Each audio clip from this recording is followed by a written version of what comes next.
sebab-sebab syar'i yang membolehkan seorang wanita minta cerai telah disebutkan oleh para ulama, ya. Di antaranya seperti akhlak suami yang buruk terhadap sang istri. Ya, akhlaknya buruk. Suaminya ini rajin sholat, dia rajin sholat, dia berpuasa, puasa sunnah, ya, dia senang bersedekah, tapi akhlaknya buruk terhadap istrinya. Bahkan bisa jadi suaminya ini akhlaknya baik sama orang lain, tapi sama istrinya akhlaknya buruk, suka menghina, ya, suka menampar istrinya. Dan ini kadang terjadi karena sang suami tidak cinta kepada istrinya. Tatkala sang suami tidak cinta kepada istrinya, aneh ini, dia sama orang lain baik, ya. Kenapa sama istrinya tidak baik? Dia tidak suka sama istrinya. Sehingga apa? Tatkala dia tidak suka, maka dia melampiaskan dengan kemarahan, kejengkelan, tidak menghargai sang istri. Sehingga ucapan-ucapan kotor, penghinaan selalu dia, ya, lepaskan untuk istrinya. Dihinalah istrinya, dikata-katainlah istrinya, bahkan dipukullah istrinya. Nah, kalau kondisi suami seperti ini, berarti akhlaknya buruk meskipun agamanya baik. Meskipun agamanya baik, waktunya sholat dia sholat, waktunya dia sedekah, waktunya puasa dia puasa, bahkan mungkin dia sholat malam.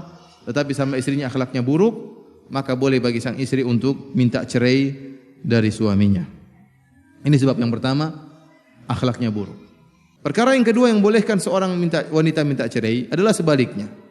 Sebaliknya, akhlaknya baik tapi agamanya buruk. Akhlaknya Masya Allah manis sama istrinya, ya, ramah sama orang lain, sopan terhadap mertua, akhlak luar biasa. Tapi agamanya buruk, ya. Melakukan dosa-dosa, kadang berzina, kadang minum bir, dia tidak ganggu orang lain. Tapi dia agamanya buruk, Tidak sholat, suka nonton film porno misalnya, kemudian suka misalnya berjudi misalnya. Ini suami yang akhlaknya agamanya buruk. Akhlaknya baik tapi agamanya buruk. Tentunya tidak semua orang wanita, seorang istri bisa sabar menghadapi suami seperti ini. Dia sholat, suaminya tidak sholat. Dia sedih, dia tidak kuat melihat suaminya seperti itu. Suaminya berjudi, suaminya minum khamar, suaminya baik, tidak pernah menampar dia, tidak pernah menghina dia. Suaminya sangat cinta kepada dia, tapi dia terbawa oleh syahwatnya sehingga dia melakukan dosa-dosa besar. Maka suami yang seperti ini, seorang wanita boleh minta cerai dari suaminya, ya. Karena bisa dikhawatirkan suatu saat istrinya terbawa bermaksiat bersama apa? Suaminya. Suaminya maksiat di rumah, akhirnya ajak istrinya minum bir misalnya. Istrinya terbawa minum bir misalnya. Atau suaminya mungkin nonton film porno, akhirnya ajak istri nonton film porno, akhirnya terjerumus, ya. Akhirnya dia tidak ingin terjerumus dalam dosa-dosa, maka boleh bagi dia untuk minta cerai. Suaminya tidak sholat, ya, lama-lama akhirnya dia pun jadi malas melihat suaminya tidak sholat, dia pun ikut-ikutan tidak sholat. Maka suami yang seperti ini agamanya buruk meskipun akhlaknya baik, maka seorang wanita boleh minta cerai dari suami yang seperti ini. Perkara yang ketiga, sebab syar'i yang bolehkan seorang wanita untuk minta cerai, yaitu jika seorang suami tidak menunaikan hak utama sang istri, hak primer sang istri. Apa hak primer sang istri? Yaitu nafkah misalnya. Nafkah, kemudian pakaian, ya. Wa 'alal mauludi lahu rizquhunna wa kiswatuhunna bil ma'ruf. Kata Allah Subhanahu wa taala, dan bagi suami yang dilahirkan anaknya baru lahir, wajib bagi mereka untuk memberikan nafkah kepada istrinya dan memberikan pakaian kepada istrinya. Ini kebutuhan primer, ya. Kemudian juga seperti misalnya tidak mengurus anak-anak. Di antara kebutuhan primer sekarang apa? Anak-anak makan, nafkah, belikan pakaian buat anak-anak juga. Kemudian sekolah. Sekolah sekarang menjadi kebutuhan apa? Kebutuhan primer. Oleh karena jika suaminya ternyata tidak memperdulikan hal ini, sementara dia punya uang, namun dia pelit, dia tidak memenuhi kebutuhan primer istri dan keluarganya, maka dalam kondisi begini sang istri boleh minta cerai. Sebab yang keempat di antara sebab yang bolehkan seorang istri minta cerai, yaitu jika suami ternyata tidak, ya, bisa berhubungan dengan istrinya dengan baik. Tidak bisa menggauli, tidak bisa memenuhi kebutuhan biologis istrinya dengan baik. Karena mungkin ada sebab-sebab tertentu. Contohnya suaminya cacat, ya, atau suaminya misalnya impoten, atau suaminya misalnya lemah syahwat, atau suaminya misalnya dia tidak ada cacat, tidak ada penyakit, tapi apa? Tidak pernah berhubungan dengan istrinya, atau tidak adil dalam mabit, ya. Dia punya 2 istri, kemudian istri kedua 5 hari, istri pertama cuma 2 hari misalnya, ya. Ini tidak benar. Itu pun 2 hari cuma capek tidur, tidak berhubungan ya, karena sudah capek dengan 5 hari dengan istri kedua. Istri pertama cuma numpang tidur. Ya. Seperti ini berarti dia tidak bisa memenuhi kebutuhan biologis istrinya. Boleh bagi sang istri untuk minta cerai. Karena bagaimanapun sang istri juga punya kebutuhan. Sebagaimana seorang laki punya kebutuhan biologis, seorang wanita juga punya kebutuhan biologis. Seorang suami hendaknya memperhatikan masalah ini. Dan pendapat yang benar dalam hal ini sebagaimana penjelasan para ulama al-muhaqqiqin bahwasanya wajib juga bagi sang suami untuk memenuhi kebutuhan istrinya. Adapun pendapat fuqaha para ahli fikih yang mengatakan wajib sekali dalam 4 bulan, ini pendapat yang lemah ya, tanpa dalil. Tidak ada dalilnya ya. Karena masalah ya wa ashiruhunna bil ma'ruf, kata Allah Subhanahu wa taala, pergaulilah para istri-istri kalian dengan cara yang baik. Kita kembalikan kepada urf, cara yang baik. Cara yang baik bagaimana? Tatkala sang istri ingin dipenuhi kebutuhan biologisnya, maka suami juga memenuhi. Wajib bagi suami untuk memenuhi dengan cara yang baik ya.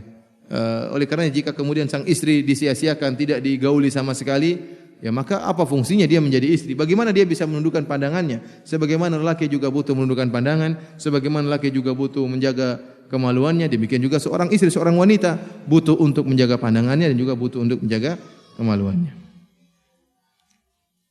Kemudian di antara perkara yang membolehkan seorang wanita minta cerai, yaitu perkara yang kelima, yaitu sang wanita sama sekali tidak membenci suaminya. Hanya saja sang wanita khawatir tidak bisa menjalankan kewajibannya sebagai istri, sehingga tidak bisa menunaikan hak-hak suaminya dengan baik. Contohnya apa? Seorang istri dia ingin berbakti kepada ayahnya. Ayahnya sudah tua, dalam keadaan sakit. Ibunya juga sudah tua dalam keadaan sakit. Sementara tidak ada anak yang bisa dia harapkan kecuali wanita ini.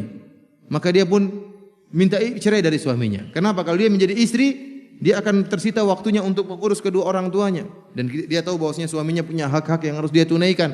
Tatkala dia khawatir tidak bisa menunaikan hak-hak suaminya, maka dia boleh minta cerai daripada dia terjerumus dalam dosa-dosa besar. Ini juga dibolehkan oleh para ulama. Jadi bukan kesalahan pada suami, tapi kesalahan pada dirinya. Dia khawatir tidak bisa memenuhi kewajiban suaminya. Maka istri yang seperti ini boleh juga dia untuk minta cerai. Di antaranya juga ya, yang keenam, kapan seorang wanita boleh minta cerai? Ya. Jika seorang wanita tidak suka sama suaminya, bukan karena agamanya yang buruk, agamanya baik, bukan karena akhlaknya yang buruk, akhlak suami juga baik.